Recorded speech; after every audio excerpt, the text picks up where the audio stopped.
Bonsoir à tous, il est 19h, nous ouvrons la séance de conseil. Je vais donc procéder à l'appel. Géraldo Alves. Présent. Jean-Pierre Armagnac. Présent. Karine Arriaga est absente. Éric Arrigoni a donné procuration à Sabrina Lacombe. Valentine Arrigoni a donné procuration à Pauline Mouly. Jennifer Bertin. Présent. Christophe Corfou. Présent. Marielle Coutan-Texoto. Présente. Agostin Bacugna. Présent. Sandrine Dagno-Couturou. Présente. Edith Fenouillet. Présent. Yannick Garrigou. Présent. Véronique Gonzalez. Présente. Laurine Joly. C'est moi. Je suis là. Sabrina Lacombe. Présente. Anthony Magneux. Présent. Damien Mercier-Coubris a donné procuration à Véronique Gonzalez. Anne-Marie Michalon. Présente. Carole Mignard. Présente. Laurence Moreau. Présente. Nathalie Morissono. Présente. Pauline Mouly. Oui. Présente. Sébastien Pacheco. Présent. Patrice Santero. Présent. Aurélie Tong. Présente. Françoise Tresse-Montant. Présente. Et Guillaume Zélani. Présent. Je constate de suite à l'appel que la condition de quorum est remplie. Avez-vous tous bien reçu la note de synthèse? Oui. Laurence Moreau sera notre secrétaire de séance aujourd'hui. Merci. Et avant de voter l'adoption du procès-verbal du conseil municipal du 5 juin dernier, avez-vous des remarques? Je passe donc au vote. Des votes contre, des abstentions. Je vous remercie. Le 4 avril dernier, le conseil municipal m'a autorisé à prendre un certain nombre de décisions. La décision 05-2026 concerne une demande de subvention auprès du conseil départemental pour le financement du salon du livre, jeunesse et du jeu, pour un montant de 4 166 € pour un projet à 9 900 €. Nous passons à présent aux délibérations. Et la première qui vous est proposée aujourd'hui concerne le règlement intérieur du conseil municipal. Pour les communes de 3 500 habitants et plus, il doit être adopté dans les 6 mois qui suivent l'installation du conseil. Il fixe les règles de fonctionnement de l'Assemblée délibérante dans le cadre des dispositions prévues par le Code général des collectivités territoriales. L'une des principales modifications apportées au précédent règlement intérieur porte sur la suppression des commissions municipales. En effet, elles nous semblaient peu fonctionnelles. Nous leur préférons des groupes de travail plus souples et plus ouverts, comme nous avons pu le proposer pour le travail sur les subventions aux associations par exemple. Autre modification importante, nous avons remanié les articles portant sur les droits d'expression politique des groupes n'appartenant pas à la majorité. Le précédent règlement ne prévoyait pas que ces droits s'appliquent sur les différents supports, notamment numériques, et il nous semblait important d'y remédier. Un projet de ce règlement intérieur a été envoyé à tous les élus afin qu'ils puissent faire part de leurs observations, et ainsi nous sommes parvenus à la version présentée aujourd'hui. Y a-t-il des questions? Oui. Madame le maire, chers collègues, nous avons bien pris note des ajustements apportés à ce projet de règlement intérieur afin de répondre à plusieurs des demandes que nous avions formulées.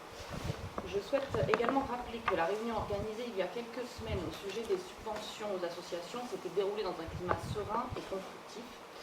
Nous y avions trouvé des élus à l'écoute, ouverts à la discussion et au compromis, qu'ils appartiennent à la majorité ou à l'opposition. Cependant, aussi appréciable soit-elle, ce type d'initiative ne peut se substituer aux commissions municipales. Ces réunions relèvent en effet de l'initiative de l'exécutif sur les sujets qu'il choisit et selon le calendrier qu'il fixe. Elles ne constituent donc ni une garantie de dialogue, ni un cadre régulier de travail. A l'inverse, les commissions municipales offrent un espace institutionnel pérenne et prévisible permettant à l'ensemble des élus d'être informés en toute transparence et de participer aux échanges tout au long du mandat. Elles n'étaient pas de simples réunions facultatives, elles étaient inscrites dans le règlement intérieur, ouvertes à tous les conseillers municipaux, régulièrement convoqués avec un ordre du jour et chargés d'examiner les dossiers avant leur présentation au conseil municipal. Les comptes rendus de ces commissions étaient envoyés à l'ensemble des élus. Elles constituaient donc un véritable outil de travail collectif et d'information. Vous avez, pour certains ici, pu participer à ces commissions.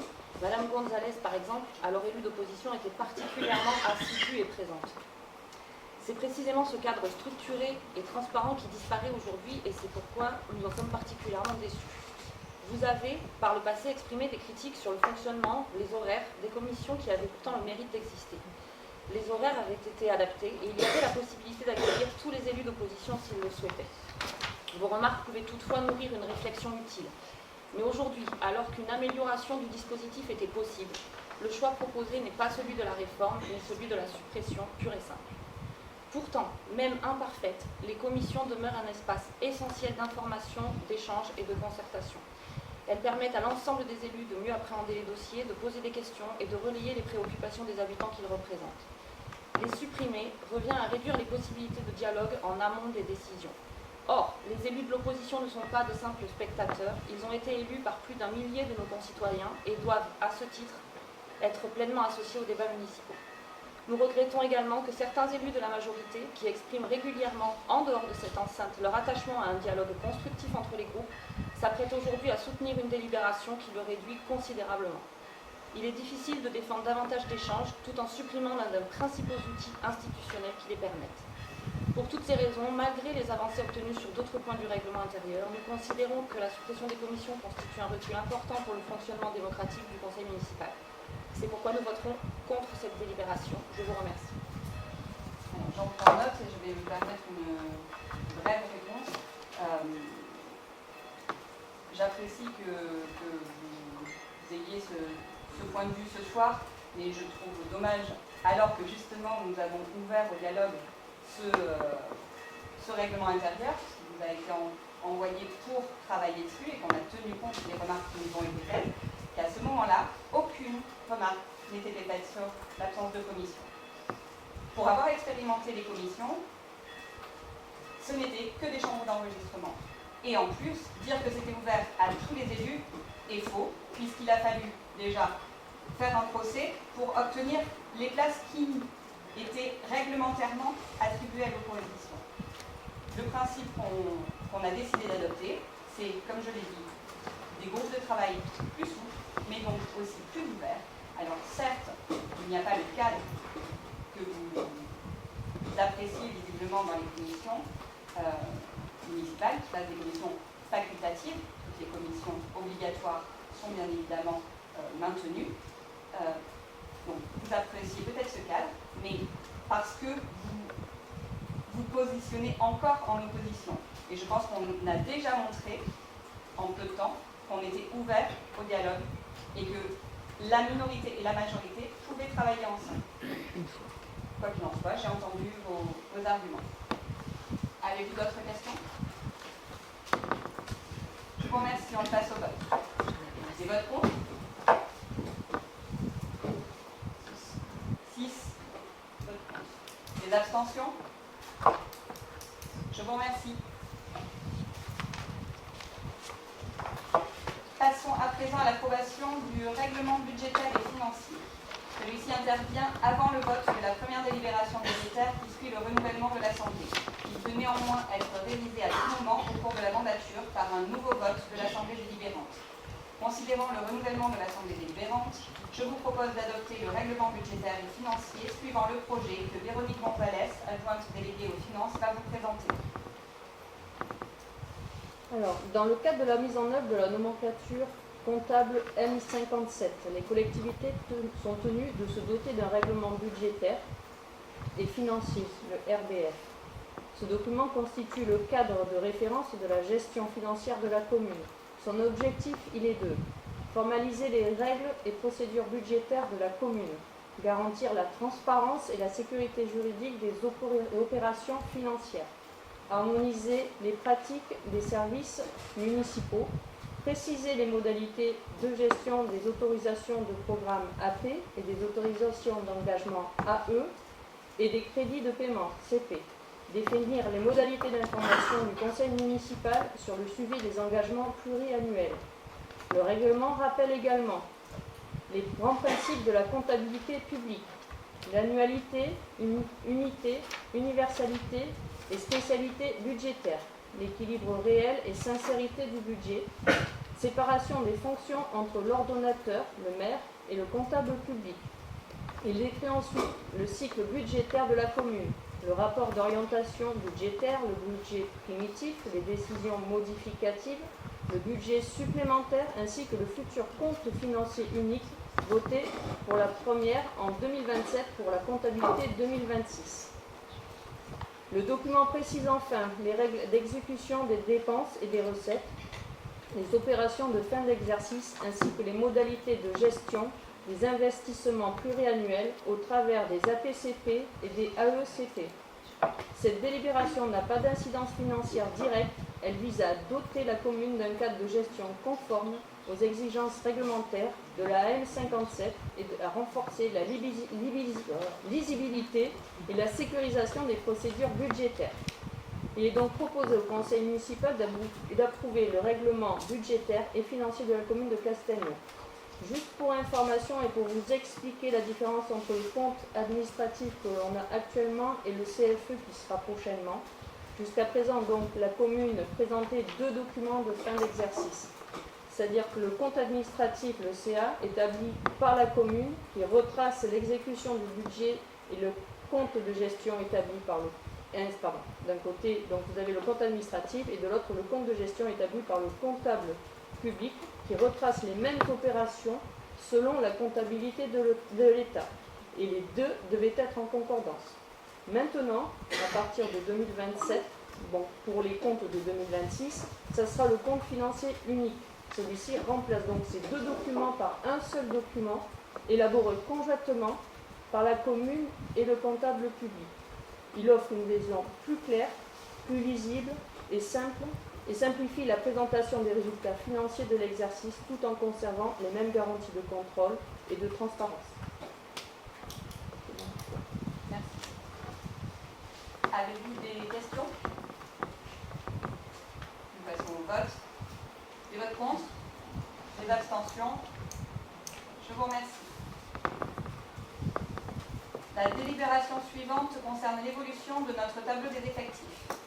Afin de répondre aux besoins des services et d'accompagner la carrière de nos agents, je vous propose plusieurs ajustements. Tout d'abord, pérenniser des postes qui avaient été créés temporairement, mais qui répondent désormais à des besoins permanents de la collectivité. C'est le cas d'un poste d'adjoint technique affecté aux services scolaires et à l'entretien. Créé initialement pour faire face à un accroissement temporaire d'activité, il s'est avéré indispensable au bon fonctionnement du service et doit donc être intégré durablement à nos effectifs. C'est également le cas de 3 postes d'adjoints d'animation à temps non complet, à raison de 8 heures hebdomadaires en période scolaire. Ces agents renforcent la surveillance de la pause méridienne depuis plusieurs mois et leur présence est nécessaire pour garantir un encadrement adapté des enfants. Je vous propose ensuite de créer un poste d'adjoint technique à temps complet afin de renforcer les effectifs du service technique. Ce poste nous permettra l'intégration du jeune que nous avons en contrat d'apprentissage depuis 2024 dans ce service qui sera marqué dans les années à venir par des départs en retraite de plusieurs agents. Je propose également de renforcer le pôle espace vert en pérennisant le contrat de remplacement d'un agent actuellement en poste. Son recrutement se fera sur un poste d'adjoint technique actuellement vacant au tableau des effectifs. Enfin, cette délibération permet d'accompagner l'évolution professionnelle de nos agents. 7 agents remplissent cette année les conditions prévues par nos lignes directrices de gestion pour bénéficier d'un avancement de grade. Certains postes existent déjà au tableau des effectifs, mais il est nécessaire d'en créer 4 nouveaux afin de permettre ces promotions. Sont ainsi créés un poste de rédacteur principal de 2e classe, 2 postes d'adjoint administratif principal de 2e classe, un poste d'adjoint technique principal de 1re classe. Ces évolutions traduisent à la fois notre volonté de sécuriser le fonctionnement des services, de fidéliser les agents qui répondent à des besoins permanents et de reconnaître l'investissement et le parcours professionnel de nos personnels. Je vous propose donc d'approuver la modification du tableau des effectifs telle qu'elle vous est présentée. Y a-t-il des remarques? Des questions. Oui. On avait 2 apprentis, le deuxième reste apprenti ou... Pour l'instant, je suis encore... Poursuit ses études. S'il n'en était pas question là. Alors, d'autres questions, pardon. Alors passons au vote. Les votes contre? Les abstentions? Je vous remercie. La prochaine délibération concerne le recrutement d'un apprenti, justement, au sein du service technique, plus particulièrement dans le domaine des espaces verts. Je vous propose de poursuivre la démarche engagée par la collectivité en matière de transmission de compétences et d'anticipation de nos besoins futurs en personnel pour les raisons évoquées précédemment. L'apprentissage représente en effet un dispositif particulièrement intéressant, à la fois pour le jeune accueilli qui bénéficie d'une formation qualifiante et d'une expérience professionnelle concrète, mais également pour la collectivité qui peut transmettre ses savoir-faire et préparer l'avenir de ses services. Dans le cadre de notre démarche de gestion prévisionnelle des emplois et des compétences, je souhaite recruter un apprenti au sein de l'équipe Espace Vert pour permettre aux agents actuellement en poste de transmettre leurs connaissances et leur expérience de terrain tout en participant à la formation d'un futur professionnel. Il s'inscrit également dans une logique de recrutement à moyen terme puisque l'apprentissage constitue souvent une première étape vers une intégration durable au sein de la collectivité lorsque les besoins le nécessitent et que le parcours du jeune est satisfaisant. Je précise enfin que cette formation bénéficie d'une prise en charge des frais pédagogiques par le CNFPT, les métiers des espaces verts étant aujourd'hui identifiés comme des métiers en tension. Je vous propose donc d'autoriser le recours à un contrat d'apprentissage au sein du service technique pour le secteur des espaces verts. Avez-vous des questions? Je passe au vote. Les votes contre, les abstentions. Je vous remercie. La délibération 2026-06-66 est un correctif de la délibération 2026-05-50 portant sur l'autorisation de recrutement d'agents contractuels de remplacement pour l'ensemble des effectifs permanents de la collectivité. Suite à un courrier de la préfecture de la Gironde, il convient d'abroger la délibération adoptée à ce sujet lors du dernier conseil municipal. Elle indiquait, conformément au modèle du centre de gestion, que le conseil municipal m'autorisait à recruter des agents contractuels et que le conseil me chargeait de déterminer la qualification requise. Après discussion entre le centre de gestion et la préfecture, un nouveau modèle a été fourni. En effet, il appartient au conseil municipal de créer des emplois et le pouvoir de recrutement appartient en propre au maire. Il convient donc par conséquent d'abroger la délibération 2026-05-50 et de reprendre une délibération afin de modifier les termes de la délibération. Avez-vous des questions? Passons au vote. Des votes contre, des abstentions. 3, 4, 5, 6 abstentions. La délibération suivante concerne la modification du protocole relatif au temps de travail dans la collectivité. Celui-ci a été adopté par le conseil municipal en 2021 et sa modification numéro 1 l'a été en 2022. Le dispositif est concluant, mais il nécessite des évolutions pour mieux s'adapter au service public. Il est proposé dans l'immédiat de revoir les horaires de l'agent brigade verte à SVP du service de la police municipale pour assurer une plus grande présence du service sur la voie publique. Je précise que l'agent concerné s'est porté volontaire pour cela. Le cycle proposé ici est expérimental dans l'attente de définir un cycle pérenne répondant aux besoins et aux attentes des administrés. Avez-vous des questions? Je passe au vote. Des votes contre? Des abstentions? Je vous remercie. Nous devons maintenant délibérer sur le remboursement des frais de déplacement professionnel des agents. Certains d'entre eux sont parfois amenés à se déplacer pour les besoins du service hors de leur résidence administrative et familiale afin d'accomplir une mission temporaire ou effectuer une formation. Ils peuvent prétendre à la prise en charge de leurs frais de transport, frais de repas et hébergement. Sur l'avis favorable du Conseil social territorial en date du 22 juin 2026, il nous est proposé d'approuver les modalités de remboursement des frais de déplacement professionnel des agents suivant projet joint. Avez-vous des questions? Je passe au vote. Les votes contre? Les abstentions? Je vous remercie. La délibération suivante concerne la formation des élus. Tous les conseillers municipaux ont le droit de bénéficier d'une formation adaptée à leurs fonctions et les frais de formation des élus doivent être pris en charge par la commune. Il convient donc de prendre une délibération pour fixer les modalités financières de prise en charge suivant le projet de délibération joint. J'en profite d'ailleurs pour rappeler qu'à chaque inscription payante, il est nécessaire de transmettre la demande au préalable à la Direction générale des services. Avez-vous des remarques? Je passe au vote. Des votes contre? Des abstentions? Merci. Passons à présent à l'attribution des subventions aux associations. Bon nombre d'élus ne peuvent pas prendre part au vote de certaines subventions de par leur implication dans les associations. Il vous est donc proposé 3 délibérations distinctes afin de ne pas prendre de risques concernant le quorum pour ce vote. J'invite les élus qui auraient un quelconque intérêt lié à une association concernée par la délibération 2026-06-70 à ne pas prendre part au vote et à sortir de la salle. Généa Médoc, la FNACA, le dojo, le tennis de table, le taekwondo, le badminton, le club de marche et de randonnée, aquarelle et pastel, les rôlistes, les ronrons médocains, le comité des fêtes et le tir à l'arc. Je vais passer la parole à Carole Mignard, adjointe déléguée à la vie associative. Je rappelle que l'enveloppe budgétaire globale des subventions allouées aux associations a été définie à l'occasion du vote du budget primitif 2026 le 3 mars 2026 et qu'il s'agit ici d'en décider la répartition. Pour cette première délibération, voici les subventions proposées.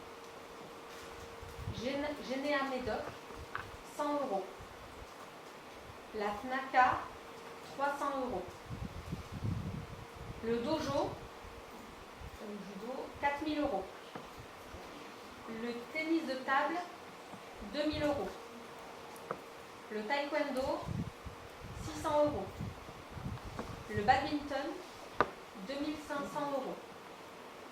Le club de marche et de randonnée, 1 300 €. Aquarelle et pastel, 500 €. Les rôlistes, 150 €. Les ronrons médocains, 1 500 €. Le comité des fêtes, 4 500 €. Le tir à l'arc, 750 €, soit un total de 18 200 €. Est-ce que vous avez des questions? Je passe au vote. Des votes contre, des abstentions. Merci. Merci. J'invite à nouveau les élus qui auraient un quelconque intérêt lié à une association concernée par la délibération 2026-06-71 à ne pas prendre part au vote et à sortir de la salle. Carole Mignard et moi-même devons nous abstenir. J'invite donc Patrice Santero à présenter la délibération. Martienne, tu es également concernée, et Eric Arrigoni est également concerné, donc ne prendra pas part au vote.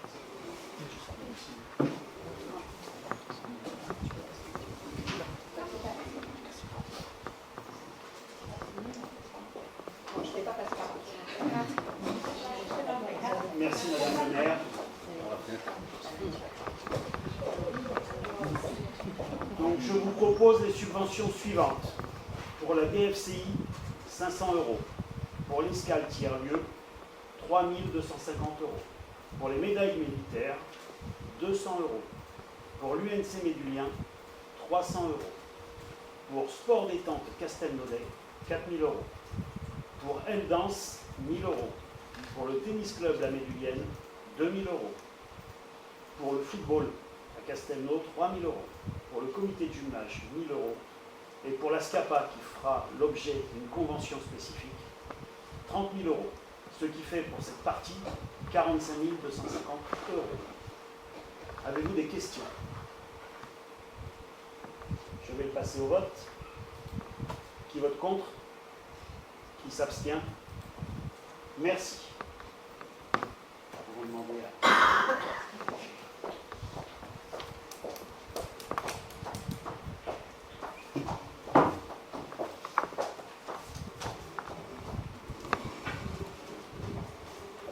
Merci.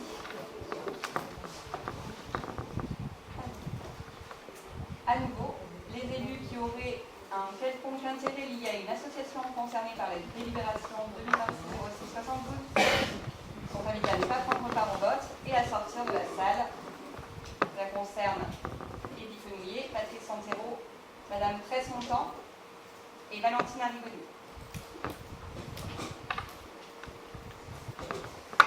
Et je redonne la main à Carole Mignard. Je propose les subventions suivantes. Appel Jacques Taès, 1 500 €. L'escrime, 1 500 €. Le kickboxing, 3 000 €. Castelnau Basket Club, 21 000 €. Pour un total de 27 000 €. Est-ce que vous avez des questions? Je passe au vote. Est-ce qu'il y a des votes contre? Des abstentions? Merci.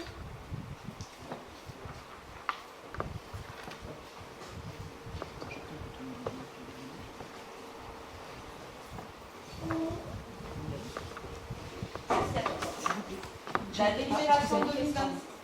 J'ai juste une question. Lors de la réunion des associations, il y avait une subvention qui était prévue à CDM Radio. Et là, on s'aperçoit que sur les 3 délibérations, ça n'apparaît plus. En effet, lors de la réunion, vous aviez conditionné cette subvention à la signature d'une convention. Nous avons échangé et proposé 2 versions de convention qui n'ont pas trouvé l'issue favorable. Donc la CDM Radio, l'association, nous a fait un courrier nous expliquant qu'il préférait ne pas signer la convention. D'accord. Donc, du coup, le montant qui était alloué Comme c'était est retiré de la somme subvention, voilà. Ce qui n'empêchera pas de leur apporter une subvention extraordinaire si jamais ils me présentaient un projet. On n'est pas fermé. Dans l'immédiat, il n'y a pas eu d'accord. La délibération 2026-06-73 est un correctif de la délibération 2026-05-55 accordant une subvention pour le ravalement de façade d'un logement de 19 hectares. Tous les montants n'avaient en effet pas été pris en compte dans le calcul de cette subvention. Le montant total des travaux ne s'élevait pas à 3 736,48 €, mais à 8 171,78 €. Il convient donc d'abroger cette délibération afin de corriger cette erreur et je vous propose par conséquent d'attribuer une aide pour le ravalement de la façade de l'immeuble situé 19 rue Carnot sur le terrain cadastré AP numéro 78 pour un montant de 2 451,53 € pour ce projet qui s'élève à 8 171,78 € hors taxe. Avez-vous des questions? Je passe au vote. Des votes contre? Des abstentions? Je vous remercie. La délibération suivante concerne plus largement la campagne de ravalement des façades du centre-ville. Ce dispositif, instauré par délibération en 2021, est arrivé à son terme. Je vous propose donc de prolonger cette aide communale jusqu'au 21 septembre 2028. Je vous propose une modification de dernière minute et de supprimer l'obligation d'assurance décennale pour les entreprises. Il s'agit d'un frein pour certaines entreprises qui n'y sont pas légalement soumises ou dont l'activité ne justifie pas une telle garantie. Avez-vous des questions? Je passe au vote. Des votes contre? Des abstentions? Je vous remercie. Nous devons à présent statuer sur la désaffectation et le déclassement d'une entreprise publique. Le propriétaire de la parcelle cadastrée AP numéro 98-6-9 rue du Maréchal Foch a sollicité la commune afin d'acquérir l'emprise publique située au droit de sa propriété, correspondant à une terrasse d'environ 15 m² attenante au bâtiment. Cette emprise, actuellement intégrée de fait à l'usage de la propriété riveraine, ne présente pas d'utilité pour le service public, ni pour l'usage direct du public, et fait l'objet d'une demande de régularisation foncière dans le cadre d'un projet d'acquisition par le propriétaire. Je vous propose de constater la désaffectation du domaine public d'une partie de l'emprise publique située devant la parcelle AP numéro 98 et d'approuver son déclassement du domaine public communal pour la faire entrer dans le domaine privé communal. Avez-vous des questions? Je passe au vote. Des votes contre? Des abstentions? Merci. La délibération 2026-06-76 concerne quant à elle la cession à un particulier de l'emprise communale concernée par la délibération précédente, 9 rue du Maréchal Foch, devant la parcelle AP numéro 98. Le propriétaire de la dite parcelle a manifesté son souhait d'acquérir cette emprise afin de l'intégrer à son unité foncière. Je vous propose d'approuver la cession au propriétaire de la parcelle AP numéro 98 de l'emprise communale déclassée située au droit de sa propriété d'une superficie de 15 m² environ, qui sera définitivement arrêtée après établissement du document d'arpentage et de fixer le prix de cession à 1 875 €. Avez-vous des questions? Passons au vote. Des votes contre. Des abstentions. Merci. La délibération suivante concerne la vente de matériel communal. Une commune, par délibération de son conseil municipal, peut vendre des biens mobiliers qui relèvent de son domaine privé et en fixer librement le prix. L'article L 2112-1 du CGPPP dispose que font partie du domaine public mobilier de la personne publique propriétaire les biens présentant un intérêt public du point de vue de l'histoire, de l'art, de l'archéologie, de la science ou de la technique. Les biens qui ne relèvent pas du domaine public appartiennent au domaine privé et n'ont donc pas besoin d'être déclassés avant de pouvoir être cédés.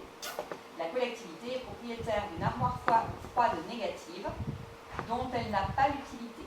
La société Alpi Restauration s'est portée candidate à l'achat de ce bien mobilier. La société prendra également en charge le transport du bien à ses frais. Je vous propose donc de céder ce bien à Alpi Restauration au prix de 1 211,46 €. Avez-vous des questions? Des votes contre? Des abstentions? Merci. La délibération 2026-06-78 vise à autoriser la signature d'une convention entre la Caisse d'allocation familiale de la Gironde et la commune de Castelnau-de-Médoc, dans le cadre du contrôle de l'obligation d'instruction scolaire des enfants de 3 à 16 ans. Une convention définissant le cadre de transmission des données à caractère personnel entre la CAF de la Gironde et la commune de Castelnau doit être établie. La CAF de la Gironde décide de la mise à disposition des données et propose de partager les données à caractère personnel de ces allocataires nécessaires à la vérification de l'obligation scolaire prévue par l'article R 131-3 du Code de l'éducation, par la signature d'une convention de partenariat avec la collectivité afin d'en définir les conditions et modalités. Avez-vous des questions? Passons au vote. Des votes contre, des abstentions. Merci. Cette dernière délibération est une motion de soutien à l'Union nationale des combattants. L'UNC présente une motion dans laquelle elle réitère ses demandes formulées pour les oubliés de l'histoire, portant sur la prise en compte par les pouvoirs publics de l'ensemble des motions nouvelles ou anciennes présentées dans le texte de la dite motion. Face à la non-prise en compte par les pouvoirs publics de l'ensemble de ces motions nouvelles ou anciennes présentées par l'UNC et Gironde de Dordogne, je vous propose de soutenir cette motion et de le manifester par le vote. Y a-t-il des votes contre? Des abstentions? Je vous remercie. Le prochain conseil municipal se tiendra le 29 septembre 2026 à 19 h. Avant de lever cette séance et de clore ce dernier conseil municipal avant la pause estivale, je tenais à prendre quelques instants pour adresser mes plus vifs remerciements à toutes celles et ceux qui font vivre notre commune. Avec l'épisode de canicule que nous avons traversé, ces derniers jours ont été particulièrement exigeants. Et face à cette situation, nos services municipaux ont fait preuve d'une réactivité et d'un professionnalisme exemplaire. Je veux saluer chaleureusement les équipes du scolaire et de l'accueil qui ont su adapter leur pratique pour protéger et accueillir les enfants dans les meilleures conditions, malgré les bâtiments inadaptés à ces épisodes de forte chaleur. Le CCAS, pour sa formidable mobilisation et sa vigilance auprès de nos aînés et les plus vulnérables dans le cadre de plan d'alerte.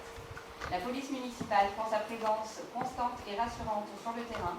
Les services techniques qui ont œuvré dans des conditions particulièrement éprouvantes tout en assurant la préparation de nos manifestations estivales.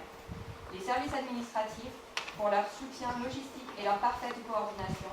Et vous, mes collègues élus, pour votre présence sur le terrain, votre écoute et votre solidarité tout au long de cette crise.